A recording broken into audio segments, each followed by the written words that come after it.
ದೇವರಿಗೆ ಸ್ತೋತ್ರವಾಗಲಿ. ಮನುಷ್ಯರು ನಾವು ಆಧಾರ ಪಡೋದು ಶಪಿಸಲ್ಪಡೋನು ಅಂತ ಎಸೆಕ್ಯಲ್ 17:5 ಸ್ಪಷ್ಟವಾಗಿದೆ. ಮನುಷ್ಯನನ್ನು ಆಧಾರ ಪಡುವಂಥವರು ಅಂತ. ಕೀರ್ತನೆ 121 ನಾನು ಕಣ್ಣೆತ್ತಿ ಪರ್ವತಗಳ ಕಡೆಗೆ ನೋಡುತ್ತೇನೆ, ನನ್ನ ಸಹಾಯ ಎಲ್ಲಿಂದ ಬರುವುದು? ಪರ್ವತ ಕಡೆ ನೋಡಿದಾಗ ನನಗೆ ಸಹಾಯ ಯಾರು ಮಾಡ್ತಾರೆ ಅಂತ ನೋಡಿದ್ರೆ, ಭೂಮಿ ಆಕಾಶವನ್ನು ನಿರ್ಮಿಸಿದ ಯೆಹೋವನಿಂದಲೇ ನನ್ನ ಸಹಾಯವು ಬರುತ್ತದೆ. ಆಕಾಶ ಭೂಮಿಯನ್ನು ಸೃಷ್ಟಿ ಮಾಡಿದ ಸರ್ವಶಕ್ತನಾದಂಥ ದೇವರಿಂದಲೇ ನಮಗೆ ಸಹಾಯ ಹೊರತು ಯಾರಿಂದಲೂ ಇಲ್ಲ. ಆತನು ನಿನ್ನ ಪಾದಗಳನ್ನು ಕದಲಗೊಳಿಸದಿರಲಿ, ನಿನ್ನನ್ನು ಕಾಯುವವನು ತೂಗಾಡಿಸದಿರಲಿ. ಅವರು ಬಂದ್ಬಿಟ್ಟು ನಮ್ಮನ್ನು ಕಾಯುವ ದೇವರಾಗಿದ್ದಾರೆ. ಅವರು ಸಕಲ ವಿಧವಾದ ನಿದ್ರೆಗಳನ್ನು ಇಸ್ರಾಯೇಲನ್ನು ಕಾಯುವವನು ತೂಗಡಿಸುವುದಿಲ್ಲ, ನಿದ್ರಿಸುವುದಿಲ್ಲ. ಅವರು ಒಂದು ಕ್ಷಣ ಕೂಡ ನಿದ್ರೆ ಮಾಡದಾಗೆ ಎಚ್ಚರವಾಗಿದ್ದು ನಮ್ಮನ್ನು ನೋಡಿಕೊಂಡು ನಾವು ನಿದ್ದೆ ಮಾಡಿದ್ರೂ ಕೂಡ ಅವ್ರು ನಿದ್ದೆ ಮಾಡದೆ ನಮ್ಮನ್ನು ಕಾಪಾಡಿ ನಡೆಸುವಂಥವರಾಗಿದ್ದಾರೆ. ನಮಗೆ ವ್ಯಾಧಿಗಳಿರ್ಬೋದು, ಸಾಲ ಸಮಸ್ಯೆ ಇರ್ಬೋದು, ಕುಟುಂಬದ ಸಮಸ್ಯೆಗಳಿರ್ಬೋದು,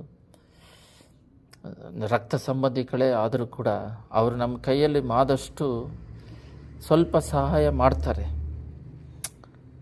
ಒಬ್ಬೊಬ್ಬರು ಪೂರ್ತಿಯಾಗಿ ಮಾಡೋದಿಲ್ಲ. ಅದೇ ಪೂರ್ತಿಯಾಗಿ ಎಲ್ಲ ಸಮಸ್ಯೆಗಳು ಬಂದಾಗಲೂ ಅವರು ಬಂದು ಪೂರ್ತಿಯಾಗಿ ನಮ್ಮನ್ನು ಪೂರ್ತಿಯಾಗಿ ನೋಡಿಕೊಳ್ಳುವ ರೀತಿಯಲ್ಲಿ ಈ ಕಾಲದಲ್ಲಿ ಯಾರೂ ಇಲ್ಲ. ತಂದೆ ತಾಯಿ ಮಕ್ಕಳನ್ನು ಮಾತ್ರ ನೋಡ್ತಾರೆ. ಅದು ಬಿಟ್ಟು ತಂದೆ ತಾಯಿಗಳಿಗೆ ಸಮಸ್ಯೆಗಳಂತ ಬಂದರೆ ಹೊರಗಡೆನವರು ಸ್ನೇಹಿತರಾಗಲಿ ಅವ್ರವ್ರಿಗೆ ಅವ್ರವ್ರ ಸಮಸ್ಯೆ ಇರುತ್ತವೆ. ಅದರಿಂದ ನಮ್ಮ ಕಣ್ಗಳು ಸೃಷ್ಟಿಕರ್ತನನ್ನು, ಈ ಭೂಮಿ ಆಕಾಶವನ್ನು ಸೃಷ್ಟಿ ಮಾಡಿದ ಸೃಷ್ಟಿಕರ್ತನ ಮೇಲೆ ಆಧಾರಪಟ್ಟಿರಬೇಕು ಅಂತ ದೇವರು ಹೇಳ್ತಾ ಇದ್ದಾರೆ. ಒಂದು ಸಮಯ ಭಕ್ತ ಸಿಂಗ್ ಅವರು 3 ದಿನ ಕೂಟಕ್ಕೆ, ಕಡೆಯ ದಿನ ಕೂಟಕ್ಕೆ ಊಟ ಕೊಡಬೇಕಂತೆ. ಆದರೆ ಕಡೆ ಕ್ಷಣದಲ್ಲಿ ಅಡುಗೆ ಮಾಡೋದಕ್ಕೆ 1 ಗಂಟೆಗೆ ಊಟ ಕೊಡಬೇಕಂದ್ರೆ 10 ಗಂಟೆಗೆ ರೇಷನ್ ಕೊಡಿಸ್ಬೇಕು. 11 ಗಂಟೆಗೆ ಬಂದು ಕೇಳ್ತಾರಂತೆ, ರೇಷನ್ ಕೊಡಿಸ್ರಿ ಮಾಡ್ತೀವಂತ. 12 ಗಂಟೆ ಆಯ್ತಂತೆ. 1 ಗಂಟೆಲಿ ಆಗಲ್ಲ, ಕೊಡಿಸಿದ್ರೆ 1:30-2 ಗಂಟೆವರೆಗೂ ಮಾಡೋದಕ್ಕೆ ಟ್ರೈ ಮಾಡ್ತೀವಿ ಅಂದಿದ್ದ ತಕ್ಷಣ 12:30 ಆಯ್ತಂತೆ. ಇನ್ನು ಮಾಡೋಕ್ಕೆ ಆಗಲ್ಲ, ನೀವು ರೇಷನ್ ಕೊಡಿಸಿದ್ರು ಅಂತ. ಆದರೆ ಅವ್ರಿಗೆ ಗೊತ್ತು ಅದಕ್ಕೆ ಬೇಕಾಗಿರೋ ಹಣಗಳು ಅವ್ರ ಹತ್ರ ಇಲ್ಲ ಅಂತ. ಅಂದರೆ ಇಲ್ಲಿ ವಾಕ್ಯ ಹೇಳಿದ ಪ್ರಕಾರ ಭೂಮಿ ಆಕಾಶವನ್ನು ನಿರ್ಮಿಸಿದ ಯೆಹೋವನಿಂದಲೇ ನನ್ನ ಸಹಾಯವು ಬರುತ್ತದೆ. ನಮ್ಮ ಕಣ್ಗಳು ಯಾವಾಗಲೂ ದೇವರ ಮೇಲೆ, ಮುಖದ ಮೇಲೆ ಇರಬೇಕು. ಅವ್ರ ಸೇವೆಗೆ ಮೊದಲನೇ ಸಲ ಬಂದಾಗ ದೇವರು ಅವ್ರನ್ನ ಕರೆದಾಗ ಅವ್ರು ತೀರ್ಮಾನ ಮಾಡಿದ್ರಂತೆ, ಯಾರ ಹತ್ರನೂ ಕೈ ಚಾಚಿ ದುಡ್ಡು ಕೇಳೋದಾಗಲಿ, ಡೈರೆಕ್ಟ್ ಆಗಲಿ ಇಂಡೈರೆಕ್ಟ್ ಆಗಲಿ ಹೇಳೋದಾಗಲಿ ಇರ್ಕೊಡ್ದು, ದೇವರಿಂದಲೇ ಅವ್ರು ಸಹಾಯ ಪಡಿಬೇಕಂತ. ಆ ರೀತಿ 5,000 ಜನಗಳ ಮಧ್ಯ ಊಟ ಮುಗಿದ ಮೇಲೆ ಊಟ ಕೊಡಬೇಕಂದ್ರೆ ಪ್ರೇಯರ್ ಮಾಡಿದ್ರಂತೆ, ತಂದೆ ಇದು ನನಗೆ ಅವಮಾನವಿಲ್ಲ, ನಿನಗೆ ಅವಮಾನ. ಮಕ್ಕಳು ಇಷ್ಟು ದಿನ 3 ದಿನ ಉಪವಾಸ ಇದ್ದು ಕೂಟವನ್ನು ಏರ್ಪಡಿಸಿ ಮಾಡಿದ್ದೇವೆ. ಅವರು ಈಗ ಹೊರಡ್ತಾ ಇದ್ದಾರೆ. ಅವರನ್ನು ಬರೀ ಹೊಟ್ಟೆಯಲ್ಲಿ ಕಳಿಸೋದಕ್ಕೆ ನಿನಗೆ ಇಷ್ಟವಿಲ್ಲ. ನನ್ನ ಚಿತ್ತವೆಲ್ಲ ನಿನ್ನ ಚಿತ್ತವೇ. ಅವರಿಗೆ ಅವಮಾನ ಆದರೆ ನಿನಗೆ ಗೆಲುವಾದರೆ ನಿನಗೆ ಚಿತ್ತ ಬಂದಂಗೆ ಮಾಡು. ಕರೆದಿರೋರು ನೀವು ನನ್ನ ಕೈ ಚಾಚಿ ಯಾರಿಗೂ ಡೈರೆಕ್ಟು ಇಂಡೈರೆಕ್ಟಾಗೂ ಏನು ಕೇಳಬಾರ್ದು ಅಂತ ಹೇಳಿರೋದ್ರಿಂದ ನಿನ್ನ ಮುಖವನ್ನೇ ದೃಷ್ಟಿಸಿ ನೋಡ್ತೇನೆ ಅಂತೇಳಿ ಪ್ರೇಯರ್ ಮಾಡಿದ್ರಂತೆ. ಅಷ್ಟರೊಳಗೆ ಮೀಟಿಂಗ್ ಕೂಡ ಮುಗಿಯೋಕ್ಕೆ ಬಂತಂತೆ. ಆವಾಗ ಯಾರೋ ಒಬ್ಬರು ಬಂದು, ಭಕ್ತ ಸಿಂಗ್ ಅಂದರೆ ಯಾರು, ಈ ಥರ ವ್ಯಾನಲ್ಲಿ ಊಟ ತಂದಿದ್ದೀವಿ, ಒಂದು ಮದುವೆ ಏರ್ಪಾಡು ಮಾಡಿದ್ವಿ, ಗಂಡು ಮದುವೆ ಮಾಡೋ ಕ್ಷಣದಲ್ಲಿ ಇಲ್ಲದೆ ಓಡೋಗಿದ್ದಾರೆ ಅಂತ ಹೇಳಿದ ತಕ್ಷಣ ಊಟ ಎಲ್ಲ ಬಡಿಸ್ರಿ ಅಂಥೇಳಿ ಬಡಿಸಿದ್ರಂತೆ. ಇವರಾಗಿ ಮಾಡಿದರೆ ವೈಟ್ ರೈಸು ಸ್ವಲ್ಪ ಸಾಂಬಾರು, ಅದು ಮದುವೆ ಊಟ ವೆರೈಟಿ. ಮತ್ತು ಅವರು ಹೆಣ್ಣನ್ನು ತಂದೆ ಕರೆಸಿ, ನೀನು ಇದು ಅವಮಾನ ಅಂತ ತಿಳಿಬೇಡ, ಇದು ದೇವರ ಚಿತ್ತ ಏನೋ ಇರುತ್ತೆ. ಅದರಿಂದ ಸಂತೋಷವಾಗಿರು, ಪ್ರಾರ್ಥನೆ ಮಾಡ್ತೇನೆ, ಧೈರ್ಯವಾಗಿರು. ದೇವರು ಇದಕ್ಕಿಂತ ಒಂದು ಒಳ್ಳೆಯ ಗಂಡನ್ನು ಕೊಟ್ಟು ನಿಮ್ಮ ಮಗಳನ್ನು ಆಶ್ರಯಿಸ್ತಾರಂತೆ. ಪ್ರೇಯರ್ ಮಾಡಿದ ತಕ್ಷಣ ಒಂದೇ ತಿಂಗಳಲ್ಲಿ ಇದಕ್ಕೆ ಮುಂಚೆ ನೋಡಿದ್ದಕ್ಕಿಂತ ಒಳ್ಳೆಯ ಗಂಡು, ಒಳ್ಳೆ ಸ್ಪಿರಿಚುವಲ್ ಆತ್ಮಿಕದಲ್ಲಿರುವ ಒಂದು ವ್ಯಕ್ತಿಯನ್ನು ಕೊಟ್ಟು, ಉನ್ನತವಾದ ಕೆಲಸ ಮಾಡುವ ವ್ಯಕ್ತಿಯನ್ನು ಕೊಟ್ಟು, ವಿವಾಹ ಇನ್ನೂ ಘನವಾಗಿ ಸೂಪರಾಗಿ ಮದುವೆ ನಡೆಯೋದಕ್ಕೆ ದೇವರು ಸಹಾಯ ಮಾಡಿದ್ರಂತೆ. ಆದರೆ ಇವರ ಕೂಟಕ್ಕೆ ಆ ಊಟ ಪ್ರಾರ್ಥನೆ ಮಾಡಿದಾಗ ಬಂದು ಸೇರುವಂತೆ ಮಾಡಿದ್ದಾರೆ. ಇದು ಒಂದೇ ಅಲ್ಲ, ಎಷ್ಟೋ ಹೇಳ್ಬೋದು ಇದು. ಆದರೆ ಇದು ಒಂದು ಉದಾಹರಣೆ ಏನಕ್ಕಂತ ಹೇಳಿದ್ರೆ, ನಮ್ಮ ಕಣ್ಗಳು ಯಾವಾಗಲೂ ದೇವರನ್ನ ದೃಷ್ಟಿ ನೋಡುವಂಥದ್ದಾಗಿರಬೇಕು ಹೊರತು ಮನುಷ್ಯರನ್ನು ಆಧಾರ ಪಡುವಂಥದ್ದು. ಇವಾಗ ಕಷ್ಟ ಬಂದಿದ್ದ ತಕ್ಷಣ ನಾವು ಕಣ್ಣು ಮುಚ್ಕೊಂಡು ದೇವರನ್ನೇ ಆಧಾರ ಪಡುವವರಾಗಿರೋದ ಹಾಗೆ, ನಾವು ಆಸ್ಪತ್ರೆಗೆ ಆದರೆ ಟಕ್ಕಂತ ಯಾರ ಥರ ದುಡ್ಡು ಕೇಳೋದು, ಆಸ್ಪತ್ರೆಗೆ ಹೋಗಿ ಸಾಲ ಮಾಡೋದು, ಇಲ್ಲ ಆಸ್ಪತ್ರೆಗೆ ಹೋಗೋಣ ಬಾ ಅನ್ನೋದು, ಅದನ್ನೇ ನಾವು ಪ್ರಾರ್ಥನೆ ಮಾಡಿ ಬಿಡುಗಡೆ ಹೊಂದೋದಕ್ಕೆ ಪ್ರಯತ್ನ ಮಾಡೋದಿಲ್ಲ. ಹಣದ ಕೊರತೆಗಳಿದ್ದರೆ ಟಕ್ಕಂತೇಳಿ ಬಡ್ಡಿಗೆ ಎಲ್ಲೋ ನೆಂಟರುಗಳನ್ನ ಕೇಳೋದು, ಯಾರ ಹತ್ರನೂ ಕೈ ಚಾಚ್ತೇವೆ ಹೊರತು ಪ್ರಾರ್ಥನೆ ಮಾಡೋಣ, ದೇವ್ರು ಕೊಟ್ಟರೆ ನಡೀಲಿ, ಇಲ್ಲದೇ ಇದ್ದರೆ ಪರವಾಗಿಲ್ಲ, ಹಂಗೆ ಸಹಿಸ್ಕೊಂಡು ಸೇವೆ ಮಾಡೋಣ ಅನ್ನುವ ಒಂದು ಮನೋಭಾವದಲ್ಲಿ ನಾವು ಬರಬೇಕು. ಈ ರೀತಿಯಾಗಿ ದೇವರನ್ನು ದೃಷ್ಟಿಸಿ ನೋಡುವಂಥದ್ದು, ನಮ್ಮ ಸಹಾಯ ದೇವರಿಂದಲೇ ಪಡ್ಕೊಂಡು ಜೀವನ ಮಾಡೋದಕ್ಕೆ ಒಪ್ಪಿಸ್ಕೊಡ್ಬೇಕು. ನನಗಂತೂ ಕೇಳಿದ್ದೆಲ್ಲ ಮಾಡ್ತಾರೆ, ಒಂದೊಂದು ಡೆಡ್ ಮೂಮೆಂಟಲ್ಲಿ ಮಾಡ್ತಾರೆ. ದೇವರು ಮಾಡ್ತಾರೆ, ಅವ ಹೊಸದು, ನಾವು ದೇವರಲ್ಲಿ ಬಂದಿರೋದ್ರಿಂದ ಮಾಡ್ತಾರೆ ದೇವರು. ಆದರೆ ಡೆಡ್ ಮೂಮೆಂಟಲ್ಲಿ ಮಾಡ್ತಾರೆ.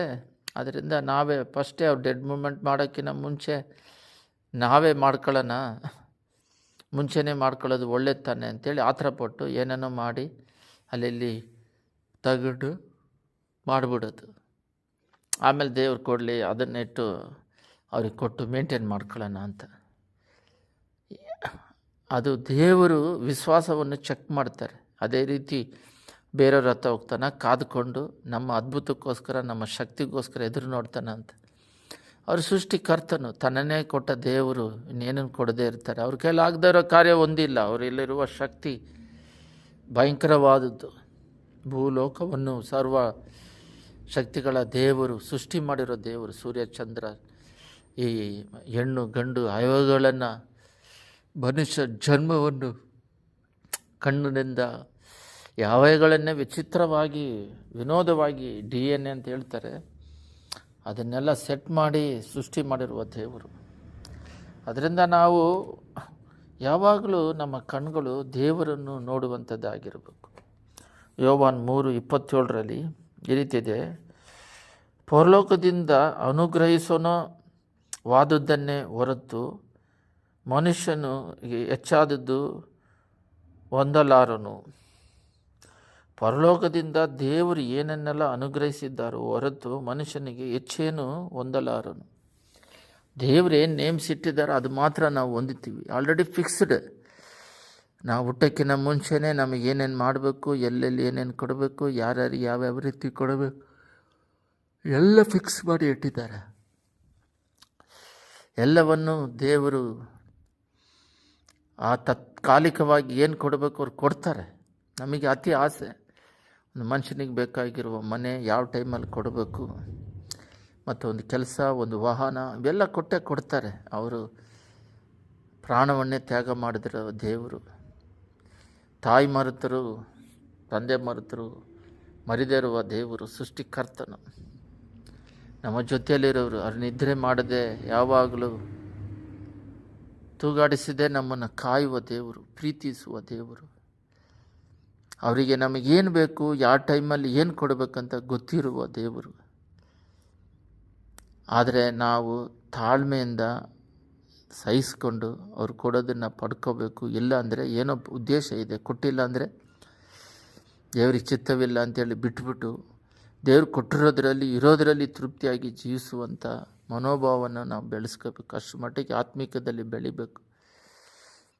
ಈ ವಿಶ್ವಾಸ ಓಡ ಯಾತ್ರೆಯಲ್ಲಿ ದೇವರು ಮುಖವನ್ನೇ ನೋಡಿ, ದೇವರನ್ನು ದೃಷ್ಟಿಸಿ ನೋಡಿ, ಅವರಿಂದ ಎಲ್ಲವನ್ನು ಪಡ್ಕೊಂಡು ಆರೋಗ್ಯವಾಗಲಿ, ಸಾಲ ಸಮಸ್ಯೆ ಆಗಲಿ, ಮದುವೆಗಳಾಗಲಿ, ಕೆಲಸಗಳಾಗಲಿ ಆತರ ಪಡದೆ ದೀನ ಮನಸ್ಸಿನಿಂದ ಶಾಂತವಾಗಿ ತಾಳ್ಮೆಯಿಂದ ಪ್ರಾರ್ಥನೆ ವಾಕ್ಯದಲ್ಲಿ ಬೆಳೆದು ಅವಮಾನಗಳು ಬಂದರೂ ಒಂದಿನ ದೇವರು ನಮ್ಮನ್ನು ಹೆಚ್ಚಿಸ್ತಾರಂತ ವಿಶ್ವಾಸದಿಂದ ಕಾದುಕೊಂಡು ಇದ್ದಾಗ ಖಂಡಿತ ದೇವರು ಮಾಡ್ತಾರೆ. ಸೃಷ್ಟಿಕರ್ತನವರಿಂದ ಅಸಾಧ್ಯವಾದ ಕಾರ್ಯ ಯಾವುದಿಲ್ಲ. ಪ್ರಾರ್ಥನೆ. ಸ್ತುತಿಮಧ್ಯದಲ್ಲಿ ನಿವಾಸ ಮಾಡುವ ಪರಲೋಕ ತಂದೆಯೇ, ನಿನ್ನನ್ನು ಎದುರು ನೋಡುವವರು, ನಮ್ಮ ಸಹಾಯ ದೇವರಿಂದನೇ, ನಿದ್ರೆ ಮಾಡದಾಗೆ ತೂಗಾಡಿಸದಾಗೆ ನಮ್ಮನ್ನು ಕಾಯುವ ದೇವರು.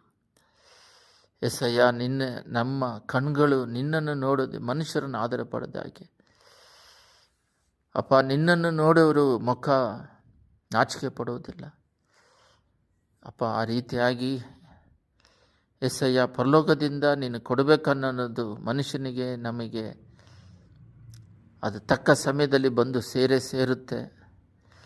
ಅದು ನಮಗೆ ಆಶೀರ್ವಾದಕರವಾಗಿ ಹಾಗೆ ಆಗುತ್ತೆ. ನಮ್ಮ ಜೀವಿತ ಕಾಲದಲ್ಲಿ ನಮಗೆ ಯಾವ ಟೈಮಲ್ಲಿ ಏನೇನು ಮಾಡಬೇಕು, ಏನೇನು ಮಾಡಿ ಮುಗಿಸ್ಬೇಕು, ಏನೆಲ್ಲ ನೀನು ಕೊಡೋದಕ್ಕಿಟ್ಟಿದೆಯೋ ಅದೆಲ್ಲ ಕೊಟ್ಟು ನಡೆಸ್ಕೊಡ್ಬೇಕಾಗಿ ಇಟ್ಟಿರೋದಕ್ಕಾಗಿ ಸ್ತೋತ್ರ. ಮಹಿಮೆ ಒಂದು, ಘನ ಒಂದು, ಯೇಸುವಿನ ಲಾಭದಲ್ಲಿ ಬೇಡಿ ಹೊಂದಿದ್ದೇವೆ ತಂದೆ. ಆಮೇನ್.